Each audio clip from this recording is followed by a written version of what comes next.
خۆ وەختان و خێر و میدوارم لە هەر کوێ هەن ساق و سەڵامەت ون سەرەتا لە گرابایەکی شەدید تێ من بۆ خاترەوە بتوانم نۆیزە بادەکە بگرم سایەکەم لە هەنسفری استفادە بکەم و میدوارم دەنگ بە باشی بێت و نۆیزی نەوێری تر.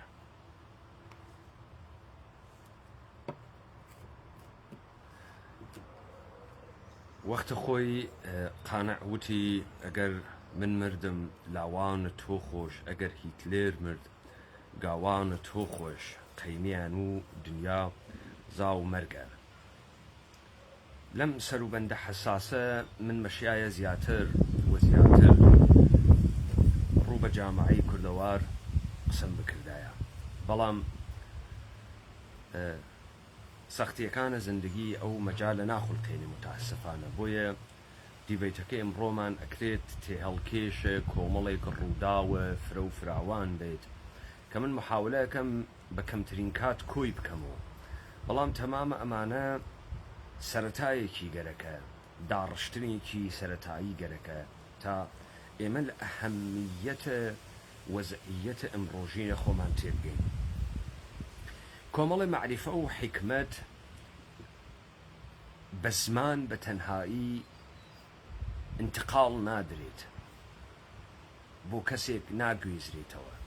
شاید کەسانێک کە بینەرم دیڤیتە ئێمەنە معمولەن هەر خەریکی کۆکردنەوەی معلوماتن، بەڵام ئەوەی کە تەجروبەی ژیانە ژین پێکریا گەتۆوێت تۆ ناتوانی بیگۆزیتەوە بۆ یەکێکی تر. من محاولە ئەەکەم هەروە کە شعر محاولە ئەکات شتێک کە بە زمان نایێت بە زمانی بێرێت، بەڵام ناتوانێت. هەروە کە ئێمە هۆرەمان هەست لە کوردی وەختێ زامێک داخێک وا لە دەروونتا وەگەرەکتە بە زمان هەڵی ڕژێنی و زمان کەم تێرێت و زمان شکستە خوات هەڵەشکێت لە بەرامبەریا ئەبێت بە ئاوا و لە ئیمتدادە ئاوا و لە بەردەوامیە ئاوا ئەڕواتە سەرە لە ختەیەکی تر تازوان تێتە بوو. دەری لە حزور ئێمە تەی ساڵان ڕابردوو ئەزمونە ژیانە زیستە بوو وەکو کورد، نەک ئەوەی کە قارەمان بین، نەک ئەوەی کە ڕۆسە مزاڵ بین هەرکول بین، نا دیارە هەر کەسێک لەم دنیا توانێت بێت سەبارەت بە ئێمە بڕوانێت و تحقیقێ بکات و کۆمەڵێ شت بنووسێت و لە عاداب و تەقالید و هەڵس و کەوتە ئێمە، بەڵام کوردبوون ئەزمونێکە کە تایبەتمەندی خۆی هەست لە ناوە کەسانێکە کە ئەم تەجروبە ئەکەن و ئەم تەجروبە بە گوێرەی هەر ئینسانێک ئەتوانێت تایبەتمەندیگە لە خۆی بوێت.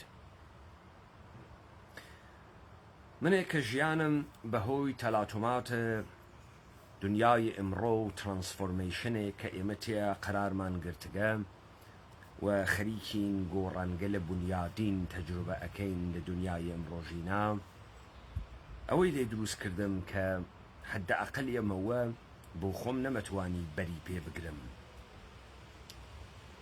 و نەمەتوانی ئەوەی کە دنیا پێتی تەحمیل ئەکات قبوڵی کەم. ئێمە لە سەروبەندی گۆڕانکاری جددیایین و ئەم تێگەیشتنە لەم گۆڕانکاریانە پێویستی بە کۆمەڵێک داڕشتنەوەی سەرەتایی هەست، بۆ خاتریەوەی قیاسێک دروستکەم، نمونەیەک بێرمەوە. تەمام ئەوانەی کە لە قەرنە حەڤدە و هەژدە و نۆزدە وردە دەستیان کرد بە دەوڵەت ملت سازی، محاولەیان کرد کۆمەڵێ هەیکەل بەرجەستە بکەنەوە. بۆی تۆ لە ناوی تەمامی ئەم دەوڵەت ملەتانە کۆمەڵی شت ئەوێنیت. مەسەلەن تۆ کۆمەڵێک مەیدان و فلکە ئەوێنیت کە کەسایەتی هایەک زاهرن بەناوبانگە ئەم کولتورە کە لە ساتە وەختەکانە خەتەرە مێژوویە ئەم خەڵکەی سەرخستگە ستاتشیو و پەیکەریان لێ دروست کردگن هەر لە بەناوبانگترین مەیدانە لەندەن ترافلگار سکوێر کە یادمانە جەنگێکی تاریخی و سەرکەوتنێکی تاریخیە بۆ بریتانیایەکان گرتگە تا مجەسەمەی چرچیل و کەسانێکی تایبەت داروین و ئەوانە لە هەمان کات تۆ موزەخانەت هەست موزەخانە دیسانەوە ڕنگدانەوەی ئەو بەشەسە لەم شتێک کە پێی ئێژن مێژوو و ئەم مێژوشە خڕۆ ئەوێتۆ لە کۆمەڵێ دەموچاو لە کۆمەڵێ کەسایەتی کە ئەم کەسایەتیانە ناڕۆنە ژێرەبارە زۆرە کەسانێکی تر خۆیان پێکەم نییە خۆیان پێ گەورەیە لە ئێرانی شاواسە لە تورکیە شاواسە دەموچاوت بۆ دروستەکەن ئەسڵەن کاری ئەوانەی کە گەرەکیانە دەوڵەت سازی بکەن دروستکردنە مێژووە گێڕانەوەی مێژووە مێژوو سازکردنە تەبدیلی بە کتێبکردنە خوێندگاکان بردنە بۆ خاترێەوەی ئەزمونێکی دەمەدەسیتان پێبێژم تۆ دائەنیشیت بە بێژنگکردنە ئەنچێ ئەوەی کە پێی ئێژی مێژوو و شتانێکی لێ هەڵەبژێریت یا شتانێک دروست ئەەکەی کە بە کەڵکە تۆ بێت بە کەڵکە ئێستت بێت و کۆمەڵێ شت کولەن بدەیتە دەسە فەرامۆشی بیری پێ نەکەیتەوە سەردەمە لە یەکترازان اتحادە جەماهیرە شەوروی کۆمەڵێ جمهوری چکۆلە چکۆلە دروست بوون وەکو تاجیکستان و وەکو ئوزبەکستان و وەکو ئازەربایجان و وەکو ئەرمەنستان و وەکو گورجستان ئەمانە حەداقلێەوە ئەگەر لە ناوە فەرهەنگە ڕووسیا گەورە بوو بوون لە عەسرە معاسرە بەو نیازە تێگەیشت بوون کە ئیستا کە شناسێکی دەوڵەت ملەتی ئەگرن ئەشێ کۆمەڵی ئینسانە پاتریۆتیک دروستکەن شناسنامە و شناسە مێژووی دروستکەن تا مێژوو بێن ئێستا و ئێستایان بخونجنن بەهۆی ئەو مێژووە بۆیە هەر بۆ مثال لە ناوە ئەم مێژووە درۆزنانەیە کەزاییە کە بەناوە مێژووی دوای ئیسلام باسیەکەن تاجیکستان دەست ئەوات و مەقتعی لەم مێژووە ئەگرێ بەناوە حکوومەتە سامانیەکان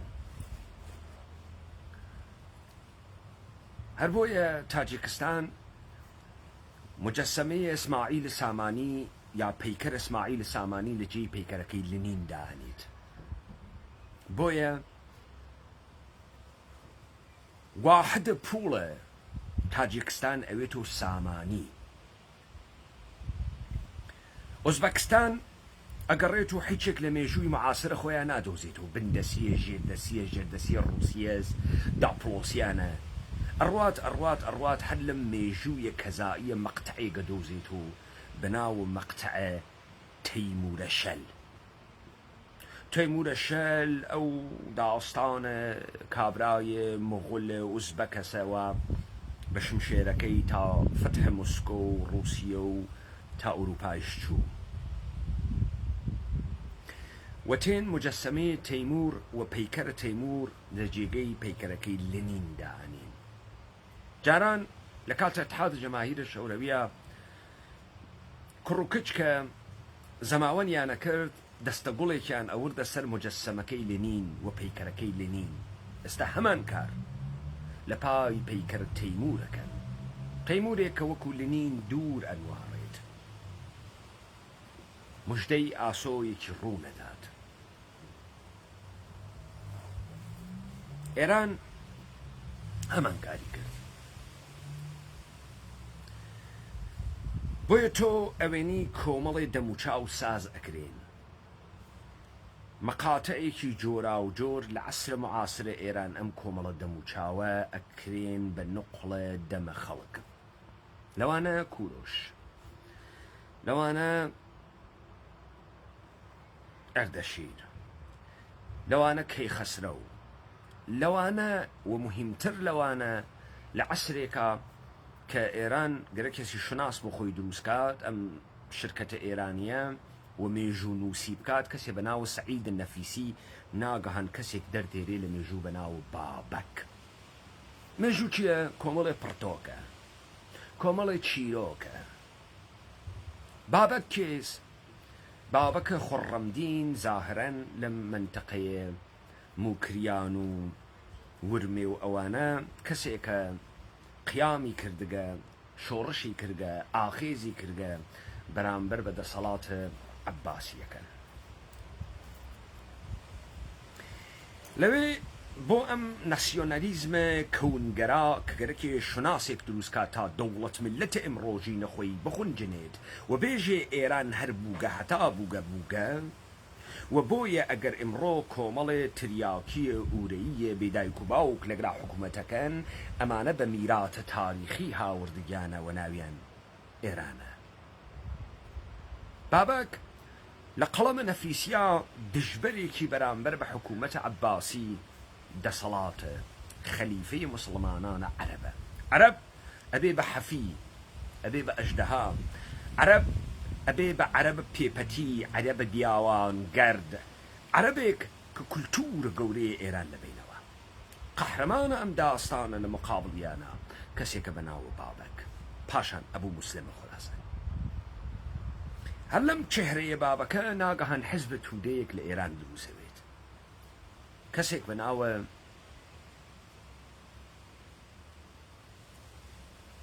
ئەگەر ئشتبانەکەم ئەحسانە تەبەری، ئەگەر هەڵە نەبم تێت ڕەوایەتێکی تر ئەکا، گێڕانەوەیەکی تر ئەکا لە بابەک.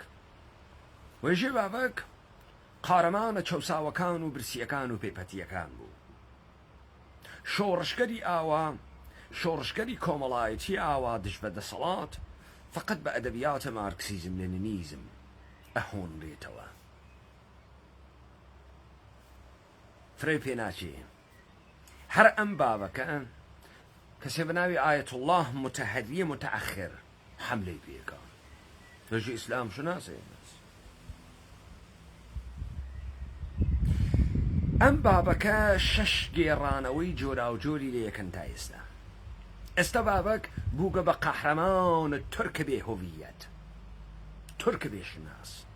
بابەک ئمڕۆ هەڕای من تورکەم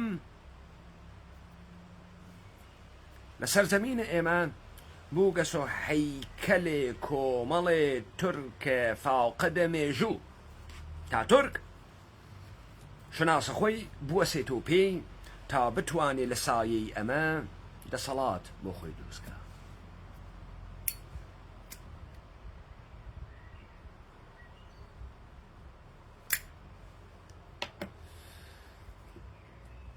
ئەم داڕشتنەم کرد سەرەتا ئێمە تێبگەین کە چیمان نەکردگە. ڕووی دەمە من ئەی بەسمەوە بەو تەجروبەیە کوردبوونەسە کە من ناتوانم انتقاڵی بە ئێوە بم. من ڕۆژگارانێ وتم بە ئیلهامگرتن لە ڕۆمانە فیلیپ ڕۆسە هیومەنستەین نەنگە بەشەری وتم من نەمگەرەکە سەر بە خەڵکێک بم کە سخافەت لە مێژوویا بڕژێت.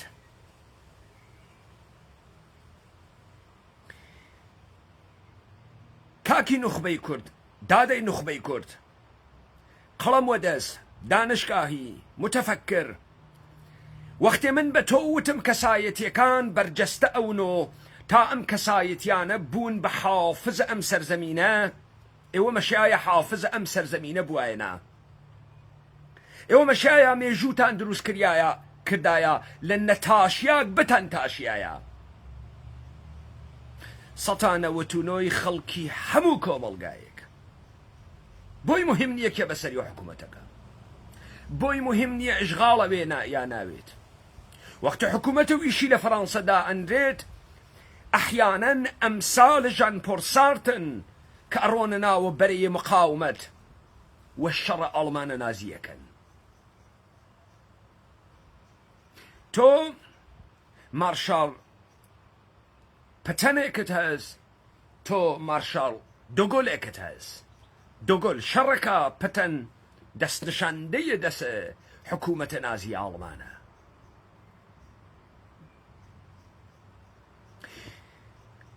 بە تەورە مطلق کورد لە مێژووی دەستکرد خاوەرمیانە فرامۆشەکرێ. لەذا تۆ تەکە تورکیەیەکی بێهۆڤیەتی بەرساختە ڕوبەڕوویت کە ئەدعاءەکە عوسمان بابایەک مەوجود و لە ئیمتداد سەلاجقەیە کە ئێمە حەیکی لێ نازانی و درۆیە مطلقە ئەگاتە حەمەی فاتح ئەڕواد کۆنستانتینیۆپۆل ئەگرێت. ئێمەش کشتمان شەهادەت ئەدەین کە باوا گەورەیە ئەحمەقمان ئەحیانەن عوسمانی وەبیر تێتۆ. ئەمە کاتە چەند ساڵ؟ ئەمە ناکاتە 100 ساڵ، ناکاتە 100 ساڵ. لە کاتێکە ئێمە 300 ساڵەوە بەر هجوومە بازارسازی کەوتگین. 300 ساڵە. و ئەمما بێمە سەرە درۆگەلێک کە بە یەکتریەکەین. ئەم قسانە بۆ ئیستایەکەم دەمێکە مەشیایە بکریایە و کریاگە لەلایەنە ئێمەوە، وەلی نەوادا ئینسان لە ساتێکی خۆی خەبەردار نییە. با بۆ مێژوو بمێنێتۆ لەم سەر و بەندە گۆڕانکاریە جدی و بنیادیە.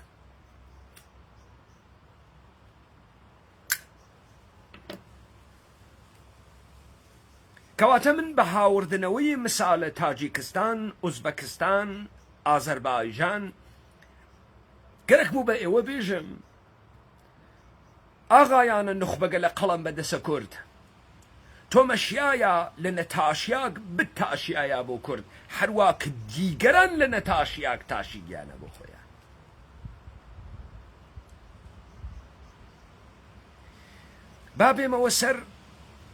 بابێمەوە سەر ئەنچێک پێی ئێژن هەڵتەکاندنە قەوانە کۆن. قەوانە کۆن چییە؟ ڕەبتی بە سەرزەمینە ئێمە چییە؟ لە بەشە کوردە قەومی ئیتنیکیە چۆنە؟ چۆنی باسەکەین؟ چ قەوانەی هەڵەتەکێ؟ چی تێت؟ هەروە کە ڕووی دەمم لە نخبە بوو وتم ئینتقالدانە ئەم تەجروبەیە کوردبوونە لە پێگەگە لە جۆرا و جۆر فەرقەکە. گواستنەوەیشی سەختە، ممکن نییە. من ناتوانم تەمامە ئەو تەجروبەیە لە کوردبوون خۆم لە تەی ئەم 45 ساڵە کردگمە بە زوان بیگۆزمەوە بۆ ئێوە، بەڵام هەڵسوکەوتم ڕەفتارم تەمامە ئەو کارانەی کە خەریکم ئەیکەم لە لووتکەی بێدەسەڵاتیە ها،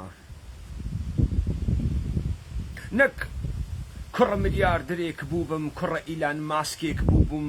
مەبەستم ئەوە نییە کە ئیلان ماسک حەدی بوێت جێگەی کەسایەتی کەسوکارە من بێت و منزورم دەسەڵاتم مادیە، یا لە کانونە دەسەڵاتە گەورە بووبم.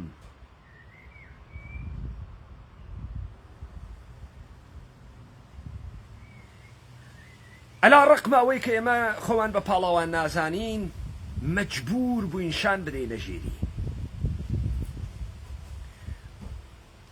با شتێکتانوە بیر بێرمەوە عەبدوڕەحمانە قاسملوو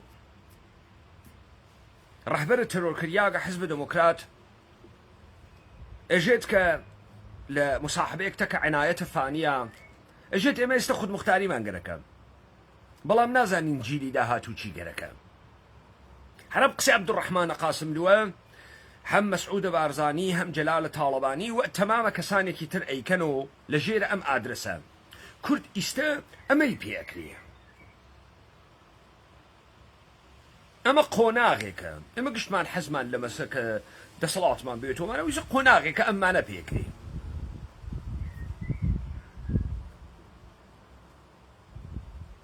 هەر بۆ خاترەوەی ئەم درۆ دەربخەم و دەری بخەمەمە دروست. ئاغایانە ئەحزابە لە بین چووگە منتەسەبە بە کورد گیرم ئێوە ڕازەکەن، گیرم ئێوە فرە ژیرن، فرە سیاسەت مەدارن، دەستکەوتە مەقتەعی تێرن و ئەمانە دەستکەوتەکانە ئێوەس.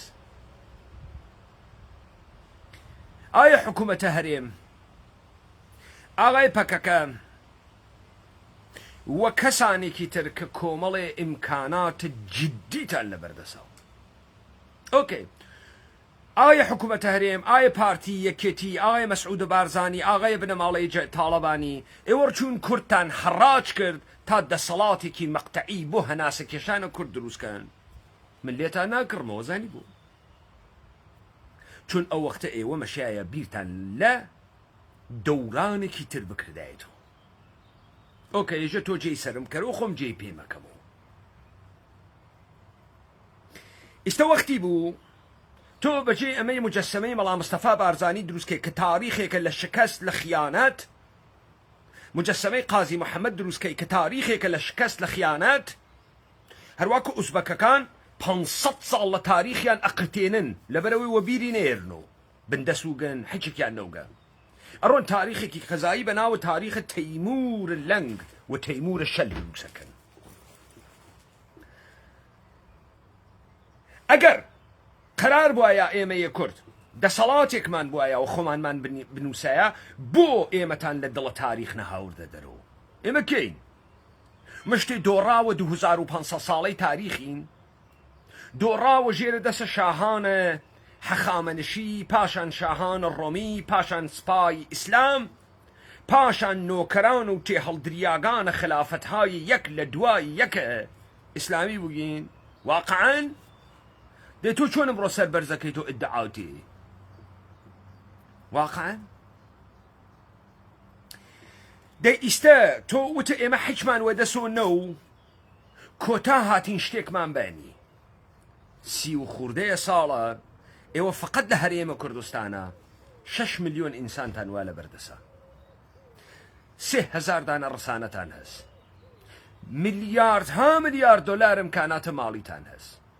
ئێوە تازە مەشیایە ئێستە بیرتان بکردایەتەوە، ئەو وەختە بیرتان بکردایەتەوە لە مەرحەلەی بعدی. مەگە تۆ ناژی، مەگە قاسملو نەیوت ئەمە دەورانێکی ئیستەسە و دەورانە گوزارە و تێپەڕاندنە.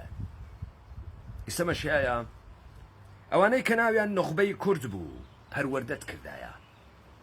ئیمکاناتە ئەم کۆمەڵگا کە تۆ خڕی ئەەکەیتۆ بەشێکی فرەی اختیارە ئەوان وایە تا ئەوان گێڕانەوەیان بکردایە، بەڵام بە پێچەوانەیە اتفاقەکەفێ، بە پێچەوانەیە چه اتفاقێکە کەفێ.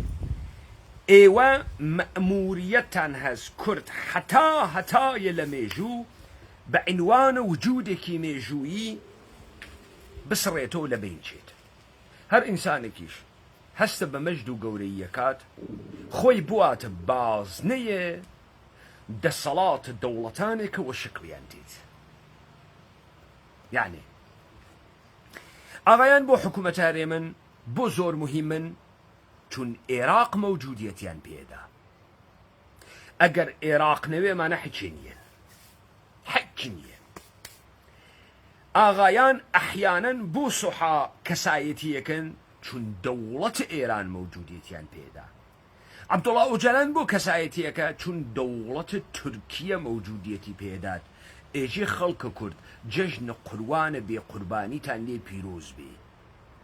ئەمە هەر کەسێ لە هەر جامعەیەکا بکە 3000 شەقی تێڵەدەن. ئەوڵەن تۆ چ مەجبوری ئەگەر باوەڕت بە قوربانیکردن و نەکوشتنە حەیوان هەست جەژنە قوربان پیرۆزکەی. ئەم حرەکەتە کەسیفە پوپولیستیە چیەیکە؟ دوومەن چۆن جەژنە قوربان پیرۆز بێ بێ قوربانی؟ دێ ئەمە جەژنە چییە؟ جەژنە دەست لە ملانە، جەژنە حوبحوبێنەس، جەژنە هەڵیتەکێنەس.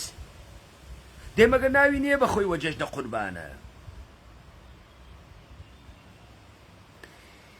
بۆ عەبدوڵڵا ئۆجەلان مهمە، ئەهەمیەتە عەبدوڵڵا ئۆجەلان دەوڵەتە تورکیەس.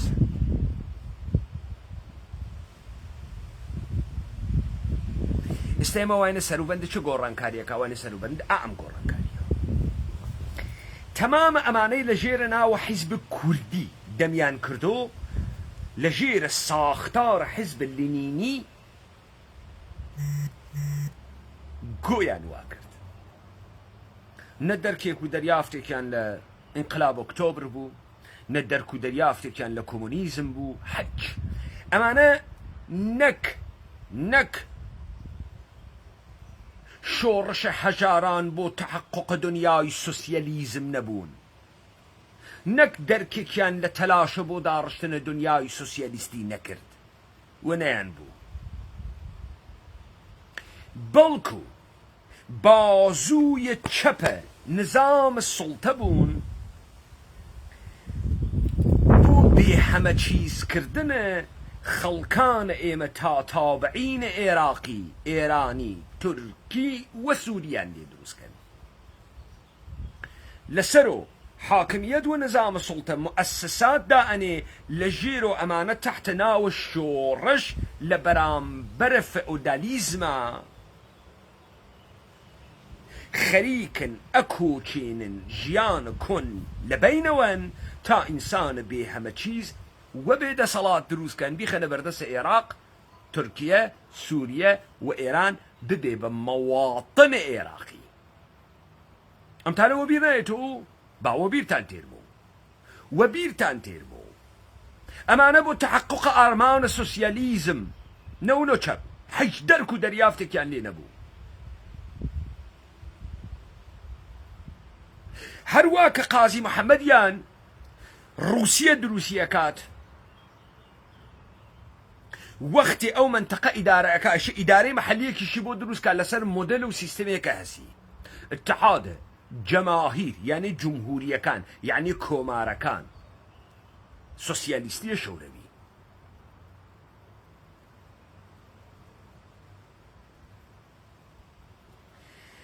ئاغایان و خانمگەلێک لە حکوومەتە هەرێمان لە باوکەکانیان بپرسن بزان سەدام حسێن خەڵکی لە لادێ ئەگواستۆ ئەیوردنە مەعەسکەر گوێزانە ڕیشتەراشی پێیان نێدا، سیارەی بەرازیلی پێیان نێدا، گۆشتی یەخزەدەی پێیان نێدا، بە دوو قەب نێگەیتە پێشەوەنە گۆشتی پێ بوو، جگەرەی سۆمری پێیان نێدا، هەر لەوێم خەڵکە بۆ بایعی خوەر. بۆ کابرا نەیە پرسی تۆ ئەم بایعیە بوو ئەدەیوە من. ئێوە ئەزانن بۆ پارتی و یەکێتی بە شوێنە ئەنفالە ناڕۆن، بۆ ناڕۆن بە شوێنە هەڵەبجە چون خۆیان عاملە هەڵەبجە بووگن، عاملە ئەنفال بووگن. تا ئەمڕۆ چی دروستکەن؟ تا ئەمڕۆ مشتێ مەعاش خۆرە بێدەسەڵات دروستکەن و بە مەعاش بیانگەن بە بارمتە مەعاشتی مەعاشنایی مەعاشتی مەعاشنایی. چی لە ئێمە دروست بوو؟ مرۆڤێکی ڕامکریاکی دەسەمۆکریاک. ئەژێ وەختە خۆی قەیمیان وت پڵنگێ تێت لە نزیکە ماڵە جووتیارێ چاوێکەوێت و پشیلەیە سەیرەکە ئێ ئەمە لە ئەو ئەکا بەڵام بۆ نەبچووکە. ئەجێ فڵانی تۆ وەیتە ئێمە بەڵام بۆ نەبچووکی ئێجە ڕازەکەی منیش وەکو ئێوە بووم. ئامیزاد وای پێم کرد، بەشەر وامی پێ کرد. ئەژێ بەشەر کێ ئێستا بڕۆم تیکە تیکەیکەم پیرە پیاوێکی جووتیاری پێ نیشانەدا ئێژێ ئاوسە. ئێژێ ئاوە بۆ ئەوە چیە وای بە تۆ کرد؟ ئایسە پەلاماری ئەدەم هەڵیەدڕم ڕاتە لای جووتیارەکەی شاوی پێەکەوێت و خەوفێ تێ بەدڵ یاوێژی چیت گەرەکە. ئەژێ بۆ واتە کردگاتکەم هەڵە دڕم. ئەژێ دێ هەڵم مەدڕە من ژنم مناڵە مەس با بڕم خواحافزیان لێ بکەم جا تێمەوە هەڵم بدڕە. پڵنگەکەی شێژێ باشە دەخۆی غەڕاوی. کاورای جووتیارەژێ من چۆن بزانم تۆ لەسەر وعدەکەت ئەمێنی ناڕۆی؟ من بەم گولێسە تۆ ئەوەسم بەو دارە تا خیاڵم ڕاحەت بێ ناڕۆی و من تێمۆ لەسەر وعدەکەم. پڵنگەکە وەسێتەوە ڕواتە ماڵ دوو کوڕیشی تێرێ و یەکێ تێڵایە گرنە دەسەوە ێژێ دەی لێبە خاست تێڵاکاری پڵنگەکە ئەکەن پڵنگ ئەبورێتەوە وەختێ چاوە کاتۆ پشیلەکەەوە ڕاستەریوە. یەکەم پرسیاریە وەسە ئەرێ فرەم ماگە بگەمە تۆ ئێمان وەکو پڵنگەکە پێکرد عینە پڵنگەکەمان لێهات عینە پڵنگەکە. ئێستا زانی ئێمە خەریکن فێرە چیەکەن خەریکن فێرە چیمانەکەن بزان ئاغا گیان وەختی کۆمەڵگایە پیاگی تیانەوێ وەختی خۆ بە زلزانێکی تیانەوێ وەختی تەجروبەی نەکردوێت لە ناو سەرەکانە دنیا سەری نییە کورسیەکەی خاڵیە لە ناوە کەسانێکاوە خۆیان بە گەورە ئەزانن و ئەمە نەبوو بێ بە ئازار بەلای و مهم نەبێت من ئەزانم ئەمەی دەغدغەی منە دەغدغەی ئێوە نییە ئەمە داڵدەی منە داڵدەی ئێوە نییە بەڵام ئێشە لە جێگەی من دانیشتایی تا دنیا چاو پێ بکەوتایە و بتزانایە کە تۆ لەم دنیا چەندێک مەقامە ئینسانیت و پێگەی ئینسانیت ئیهانەتی پێکریا لەژێرە ناوە کوردبوونە ئیستە نظامە سوڵتە خەریکە دەوڵەتە قانون دروست ئەکات لە داڕشتنەوەی خاوەرمیانەی نوێ دەوڵەتە قانون مشتێ بێ هەمە چیزکریاگی فڕەداگەسە ناوە ئەم شارانە وا هیچ دەرک و دەریافتێکیان لە چوارچێوەی گەورەتر نییە کاکەگیان تۆ لە سلێمانەی بوون چی تێگەی تۆ لە سلێمانی بێژگە لە سانەفەر چیە کێ ناسی چ دەریافتێکە لە سلێمانی هەز تا ئیستە دانیشتگی لە خیاڵە خۆ تا سلێمانی گەورەکەی بزانی سلێمانی چییە سنە چییە کرماشان چییە هەروە هیچ دەریافتێکە لە حکوومەت نییە هیچ دەریافتێکە لە مەملەکەت نییە نێست کە نێست بەلا تۆ مهم نییە چی ڕووەدا بەلا تۆ مهم نییە بۆ چون ئەمە نە کارە تۆس نە شوغڵە تۆس وەنە بیری لێ ئەەکەی تۆ ئیستە من کۆمەڵێ دەیتان باس کرد دەژێ بۆ هەر کەس کەسە حرفێکی بەسە بەڵام ئایا کەسێ هەست ئیستە ئەمانە توانیان خەڵکە بێ هەمە چیزە بێشوناس دروستکەن لە ڕەوایەتێکا بەناوە ئێرانیەت عێراقیەت تورکیەت و سووریەت ژیانە گشت کەسێ وابەستە بووگە ئیتریش ناتوانێ خۆی بژێنێت ئەوە نییە خەڵک لە هەرێمە کوردستانە بەدەم موچەوە گرفتار بووگە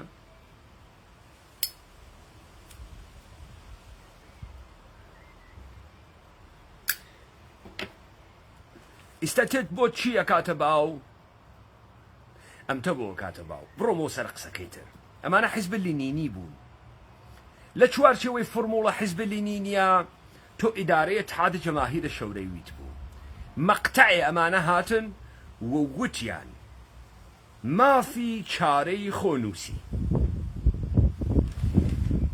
مافی چارەی خۆنووسی ڕنگدانەوەی هەبوو لە خودموختاری ئۆتۆنۆمی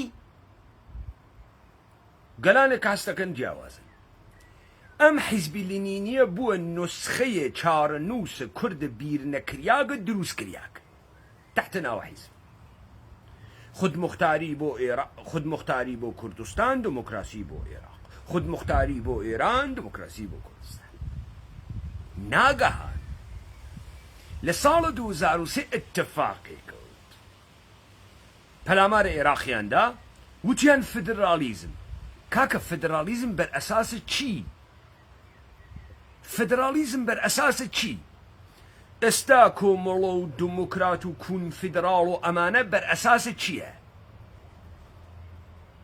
لەسەر چه ئەساسی لەسەر چ نمونەیەک تو چکارەی سەر لە نوێ دەوڵەت ملەتێدا ئەڕژێنیتۆ یا ئەمانە وڵاتانە پەراکەندەن و میرنشینن ئەیان لکێنی بە یەکتریوە هیچ قسەیەکیان لە لەحاظە تێئۆریکۆ نییە نێسیە چەندێ سەقەت بوون ئەوسا ئێستا سەقەتترن بۆ لەبەر ئەوەی جمهوری ئیسلامی زووانی پێیاندا لە خۆیان خاسترێکە هەڵپەڕکە و جلوبەرگی پێیاندا لە خۆیان خاسترێکە باوەڕ کە ئێڤنتە هەزار دەفیان بۆ ئەگرێت تا ئێڤنتە هەنارانە هەڵۆخەیتەوە لە گشتیان قەشنگتر کاناڵە موسیقی ویان دروست کردگە لە تەلڤیزیۆنە سەراسەریە ئەیوا فیلم و سریالگەرێکی فرە دروست ئەکات وا ڕەنگدانەوەی کورد قەومیتنیکی واتیە دۆڕیە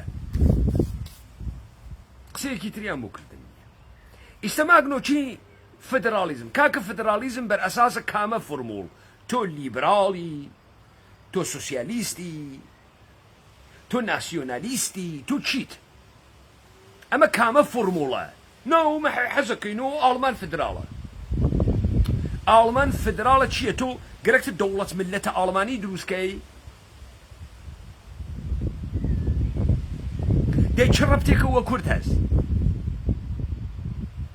دە کوردبوونە تۆ چ معنایەکی هەست هیچ ئەمە سەقەتی و سقووتیە کەس تاگراوردیانە ئەوە درۆ گەورەکەیانە کە ئێمە قوناغ وە قوناغ ئەڕۆینەوە بەرەوە کامە قۆناغ ئایا پارتیاغەیە یەکێتی بێجگە لە فەساد لە بێشەرەفی لە دروستکردنە کەسافەت لە ناوە ئەقلیمە کوردستانە کارێک ترتان کردگە لەم کارانەی واموتم کردکتانە نا ئۆکەی بێپوڵون برسیون چاوتان وە هیچێ نەکەوت و ئێستا پوڵێکی فرا هاتەوە ملتانە تێرنەون هەنووس کەی تێرەون تا بەشێکیشی تەخسیس بن و بەردەوامکردنە خۆتان تێرنەون نە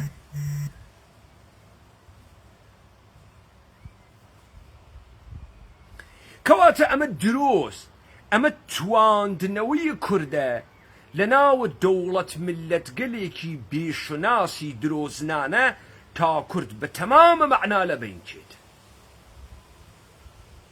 چی لەبەینەچێت ڕۆح ملەتێ لەبەینەچێت ڕۆح مەردمانێک لەبەینەچێت تەمەدونێک ژیارێک لەبەینەچێت تەجروبەیە هەزاران ساڵ ژیان و ڕوبەڕووبوونەوەتە کە ئەم تەبیعەتە لەبەینەچێت تەنەوع لەبەینەچێت تۆی تۆ چی ئەوی تۆ چی ئەوی تو دانەیە بێشناست تێ هەڵدریاک کە فەقەت شناسەکەت زوانەکەتە پێی دژین کوردە قەومیەتنیکی هەڵپەڕە ئێنەوە دونۆ دەرسەدە خەڵکیش هەڵەپەڕێ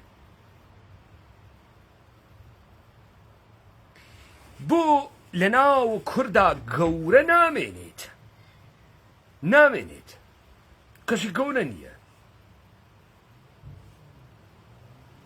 کەسی خۆی وەزل نازانێ ئێمە کین ئێمە خۆمان گرکەوە سەخافەتە خۆمان ئێمە کێوگین هیچ کەس ئێمە لە کاتە گوئەماتە تا ئیستە تێ هەڵدریاگ و تێڵا تێبڕیاگی ئێوە وایژن قارەمانەکەتان کێس قاسی محەممەد خۆ تەیمورن لەنگ نییە ئیشاءڵڵا خۆ ئیسماعیل سامانی نییە ئیشاءڵڵا خۆ بابەکە خۆڕەمدی نییە کێس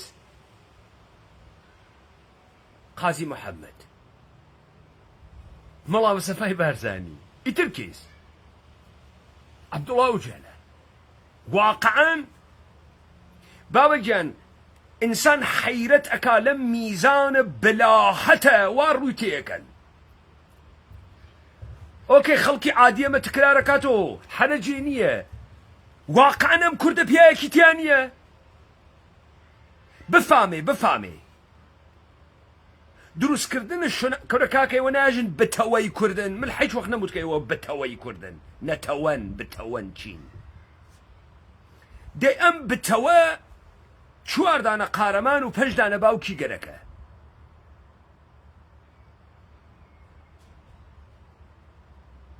قازی محەممەد و ئەسکەندەرە مەقدونی یەکێکن قازی حەمە و محەممەدە پێغەمبەر ئیسلام یەکێکن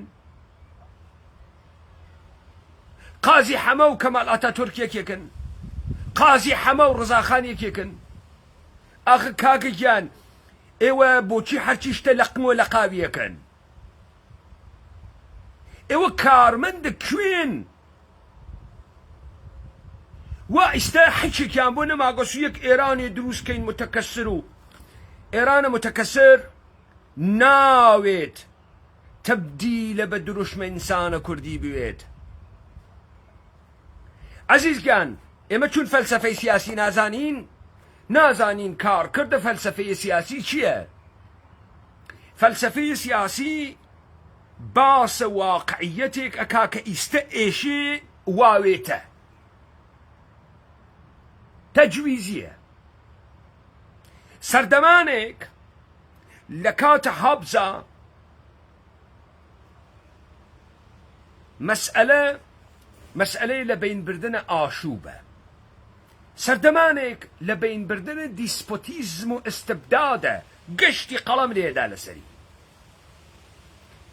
بويا جان لاكتيت وبو مقابلة كردن تكا ديسبوتيزمو دا صلاة مطلقة و ابسولوتيزما باس لسي أصل حياتية كات life, property and freedom حق مالكية حق جيان كردن وحق آزادي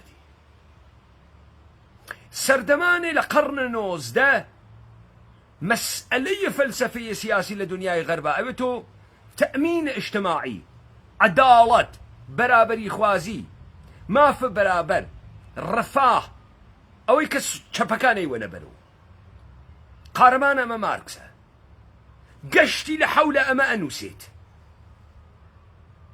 دولة الرفاه اللي تتدرو دولة كنزي اللي تتدرو سنديكاي اللي تتدرو اتحادية اللي تتدرو تأمين اجتماعي اللي تتدرو بحث عدالة اجتماعية كريت استا لدوران حاضرة بوغسو دوزينوية مشتي قرباني لناوكم القاهاي دولة ملتي فيمينيزمو جيو هموسكشوالو تراجنسيو چوزانم كاكيو يزيديو بهايو كرد دمقوبان لبيو تركا حلغخرو أما امرو تبديل بوكا بقانون التفكر غربي كان متفكران غربي والروج آوائي لفلسفة سياسية كاكيان لناو ام خاورميانا اما فيلسوفك سياسي ما نية مشتي احمق ما نهز مشتي مكارمند ما نهز مشتي بير نكر ما نهز إساتو قدكتب با گۆڕانکاریە حکومەتە قانون 500 ساڵ ژیانە ئوروپا بەرعەکسۆ کەیتۆ هەم استبداد و هەم دیسپۆتیزم و هەم دیکتاتۆریەت و هەم تەأمینە ئیجتیماعی و هەم حقوق ئەقەلیەتەکان گشتی بەرتەرەفکەی یەک تەرەفە گشتی بەرتەرەفەکەی چۆن ئەم کارە ئەەکەی قارەمان چۆن ئەم کارە ئەەکەی ئەوەی کە تۆ ئەمڕۆ خەریکێ وێنی پۆمپاژی یەکەن و بۆمبارانە تۆکەن مافە شەهروەندی ئێمە ئیتر ڕەعیەت نییەین ئێمە شەهروەندین حقوقمان هەست مافمان هەست ئێمە ئێرانین بەخوا و تورکین بەخوا و دێ ئەم کزۆلیە بۆچی و تێ هەڵدریاگە فاسد دێ ئەگەر ئێمە ئێرانین و تورکین و دێ گۆڕباوکە ئەوجالانە پۆفیوز لە قەبرە حکوومەتە هەرێمە کوردستانیش بم دەبە من چ ڕەبتێکی هەست ومن چی ئەمریت ئەژیت ناژیت نانە هەست نانە نییە دەی چۆن تۆ لە ناوە ئەم گشتە تەناقوزە ژیانەکەی کاورەی کاول چۆن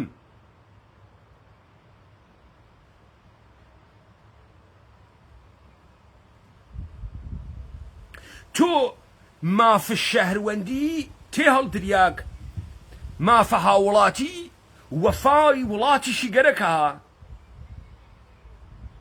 یعنی تۆ وەختێ بوویت مافو گرت لە دەوڵەتە تورکیەشە وەفات بێ بۆ دەوڵەتە تورکیا ئەشە دەور و پشتیەکانە گشتی بە دوژمن بزانی ئەو جا منە ئەوم و ئێرانی دوژمنە تۆم حەپۆ ئتر من بۆیشی احترام بۆ تۆ قایمم من ئەشێ محاولەکەم گیرفانە بوەڕم تەجاوز و تەعەدا پێ بکەم بەش زیاتر لە تۆ بگرم مەگە وا نییە دنیای ململانی و تجارەت و کڵاوە سەر یەکترینیان مەگەر وا نییە من بۆچی ئەشێ باوەڕکەم تۆ وەفادارە دەوڵەتە تورکی و دەوڵەتە عێراقیت کوردیشی و برای منی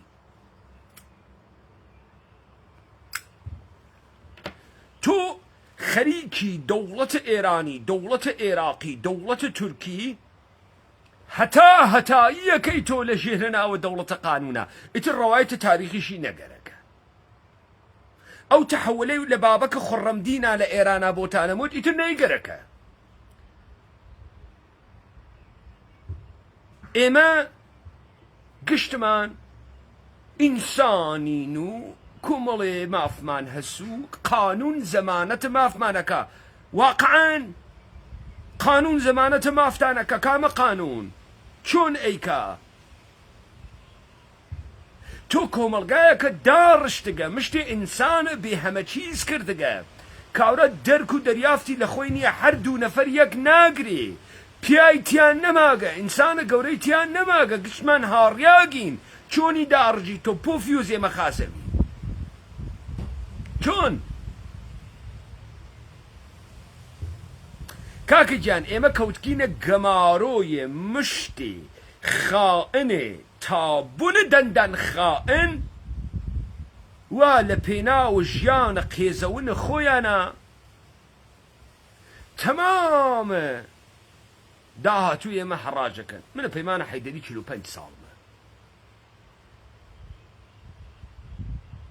نەماگم و تەنگەم دنیا دەمێکە مەرگیشم لەسەر ئەژنۆم دانیاگە لەناوە ئازاری شو خەریکم ساتەکانم تێپەڕێنم گارانتیەکیشم نییە سەعاتێتر بووم یانەوەم بەڵام ئەم قسانەتەکە خۆم ناوەمە قەور نایوەم با بمێنێ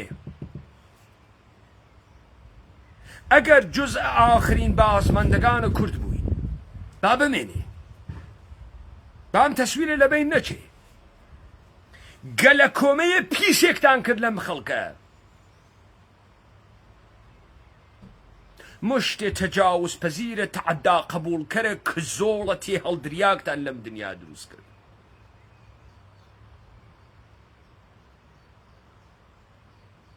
پس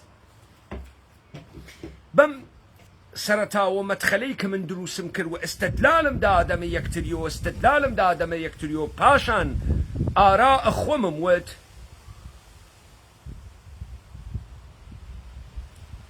ئێوە تێ ئەگەن خەریکن ئەتانوەنە قوربانگاه هەواستان بوێت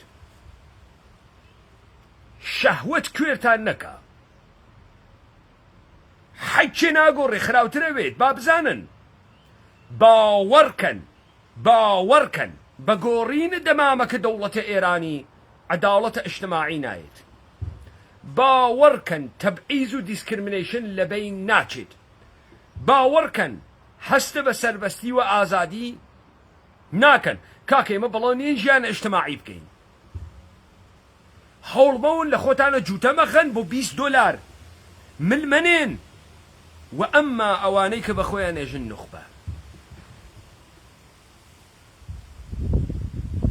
ئەوانەی کە سەرەتاکان دائەنێن ژیانە سەختێکیان هەست ئەوانەی کە بنیان گوزارن و بەردە بناغە دائەنێن دڵ سەختیاتی لە دەرون زندگی سەختێکیان هەست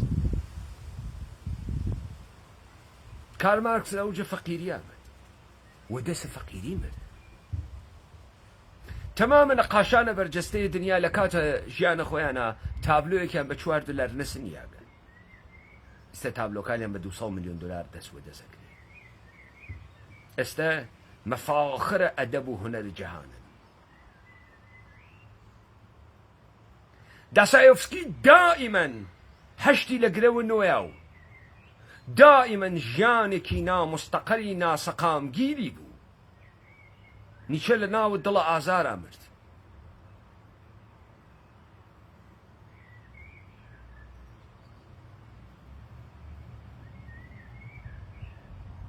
تۆ یا ئینسانە گەورەیەکی کەوە هەر زوانێک تێتە گۆ وتم پێتان لە جێگەیەکە زوان ئیتر کار ناکات تۆ ناتوانی بیگۆزیتەوە بۆ یەکێکی تر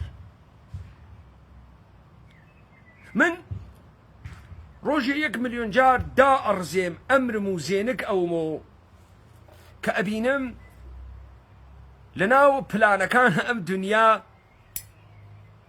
ئێمە نەک پلاندا ڕێژەر و بازی گەرنین ئێمە شوێن کەوتوێت دەسە هەزار چەپڵە لێدەرە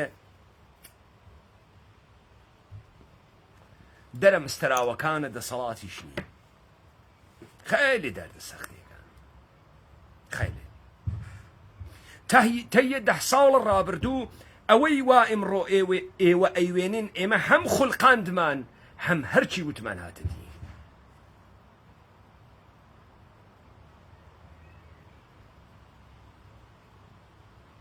بۆیە بزانن ئەوەی کە لە ناوە تەلەڤیزیۆنا باسی ئەکرێ گشتی خەڵەتاندنە زەهنیەتە. ئەم گۆی زەمینە گیریا لە ئاخێزنامەی کوردان ئێژێ کوا ئەو بستە زەمینەی لە داگیرکاریە دەوڵەتانە سازمانە دووەلە متحید نەوێت. یەک بست زەمین ئازاد نەماکە لەم دنیا نەماکە. سەردەمانی ئوروپاییەکان وەختێ لە ئوروپاوە تەنگ هاتوون ئەڕۆین بۆ وڵاتانە خەڵکی وەکو ئامریکا، ئەمریکای لاتین، نیوزیلەند، ئەفریقا. لەوێ خاکێکیان بۆ خۆیان داگیرە کرد و ژیانێکی سەر لە نوێیاندا ئەنیا ئەمریکایی بوون بە بنیاتنیان دەست پێکات.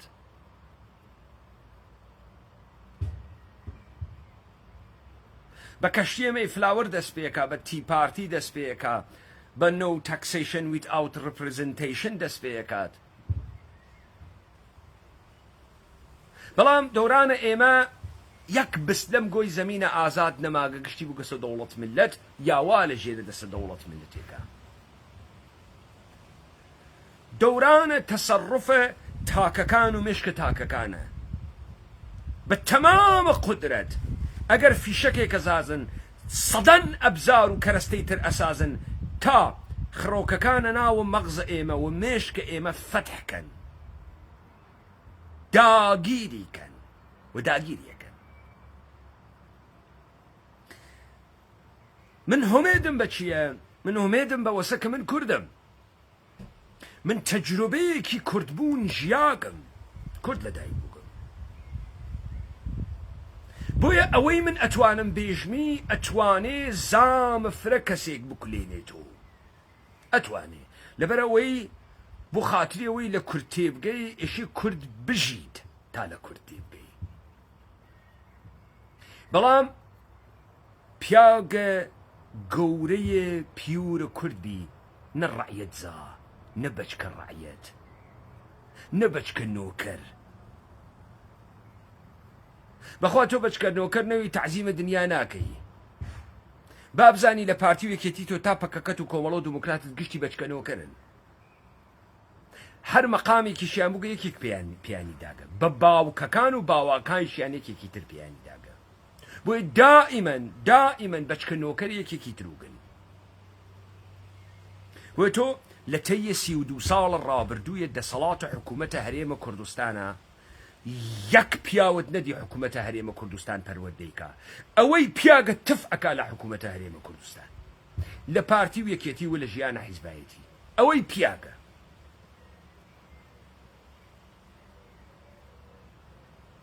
لە کاتێکامانیان و قۆناغی هەست، قۆناغیش تورکیە. بابزانن ئێمە دەورانمان هەست لە زوانە خۆمانە. دەورانێک ئەچین دەوڵەتە ئێران داڕژین و وردە گەورەوین، وردە خەڵک فاس دەکەن، وردە خەڵکە توێنەوە، وردە خەڵکەکەن بە شەهروەندە تورکی، خەڵکەکەن وە شەهروەندە عێراق، خەڵکەکەن وە شەهروەندە ئێرانی فاسدینە لەبەر خاترە دەسەڵاتی یەک مشت گەڵبۆگەنە بێشەرەفە وەکو ئێوە. دەی تۆ دەسەڵاتە هەست حیز، تۆ لەکوێی دنیا دەسەڵاتە هەست؟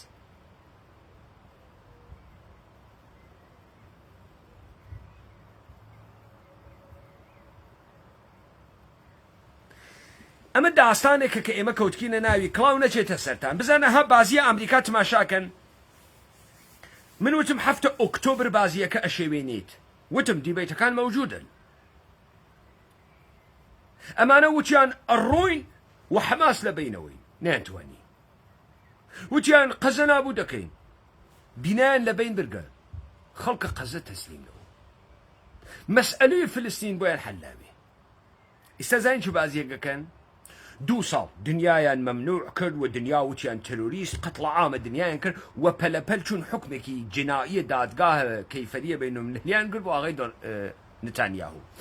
هیچ وەخت نایژن کە دولة إسرائيل نسل كجيكا أجن نتانياهو نسل كجيكا استبان داقسو إسرائيل ميلي بيوتو ميلي نبيت إما دولة فلسطيني والرسمية أناسين دكيوت كسي دولة فلسطيني خواست مردم فلسطين بو كيجي مردم فلسطين قياميان كرقبو دولة فلسطيني مردم فلسطيني شورشيان كربو در كردن يهودية هاوردا سرزمينيا يجيرنا وإسرائيل استتماشي باسكاريا كانت قضية فلسطين حل ناويت كوتقنا باسكاري أمريكا جينا أو ناكريتو نتانياهو يجي بخو أو هليانا درمو بريطانيا وكندا وفرنسا جناو إما أروين فلسطين أكينا كشوار تو خليك تفكيت الدم خلق فلسطين وبرسيانا كاين حق تانية برسيان كان بيرسجينو كره بدر السوق تاخد دو صالة خليك يوم مردمه مستأصل أكي تسليمي كي برسيا كي مناليا كوجيتي كتيكي كي آواريا كي أو خلقه نار واتدواوا تو خليكي قسا أكي قسا فراديت دمي أما بازية أما بيجن بازي وتو أدقرن ولرز برددن وتو أدقرن ولرز برددن كنت أود صلاة ماني وكزني لفشمانو وإمرو زلهيزا كان أوريان داغا سليمان جدا زلهيزا حيث شون أوري داغا سلاي كرت شون دي إمرو نور مكان دنياي إمرو نور مكان دنياي إمرو ناسيوناليزم تكسر قراس ما في مروفو ما في أقليتو ما في الجنو ما في الجانورو ما قوانية واسيتر إذا تو لبشت أما الزوريا كي يجي فدرالي مانغرك چون ما في الجانورو ما في حفيو ما في تشولكو ما في الجنو ما في الجيو أما أنا بقى سو ديسكورس جاني أما مبارزات توبو تو مبارزات كرجهان وايا بياتا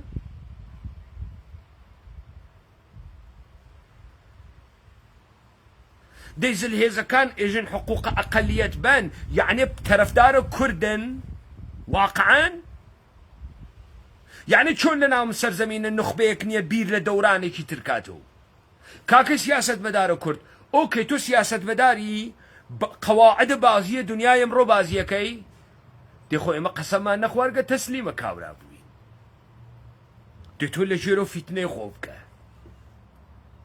تو لجيرو كوملقاي خو دروسك اما مقر فرصة نية شون اما لم فرصة اتوينو اوينو عراقي اما لسال 2003 تواجينو بوجينو عراقي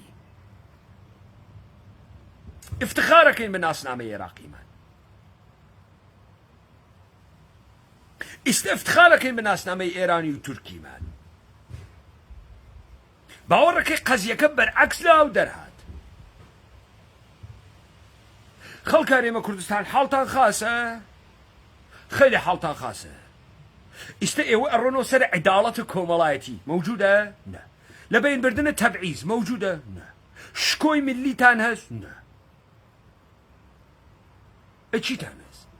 ولا فيروجين في لرب كينا خومانو برناي سوشيال ميدياو ديو خاني يقولوا دابنين قاعدة دابنين وعوات بوكاني وام بندي فرد الدم اي عجب كولتورة قوريك تانهز بارك الله بارك الله عسن أونا سامفوني تان بيشكش والدنيا كرقة الدنيا جيغي ناويتو كن سر تقرين بو هماين الشجريانو كن سر تقرين بو قراني بيجي تركو كن سر تقرين بو دنيا عربو اوكي بيقرأ دا استامانا كينا مانا فرق قوران چينا مانا مصان بردم تتو چون تو دهاتي تحزكي ودنگا امانا چون تو فرق دهاتي تايسا كسني ديگا اغدا قرتكتي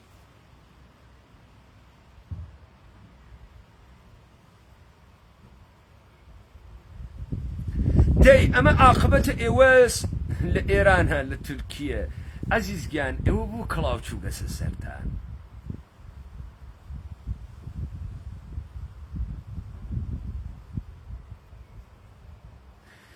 دولة ايران الروخينين شوني الروخيني قرتي خوي خليك اقوري شوني تو الروخيني وفي شعيباتكو وامريكا في شاركيرتو وشكستي خوارقو وشكستي اطلاعاتي ورواتدو وتيتبرو ورواتدو كورة داني شتو تشيت كرقا چیت کردە تۆ چیت کردگە تۆ چ قسەیەک ئەەکەی کە کەس نایزانیت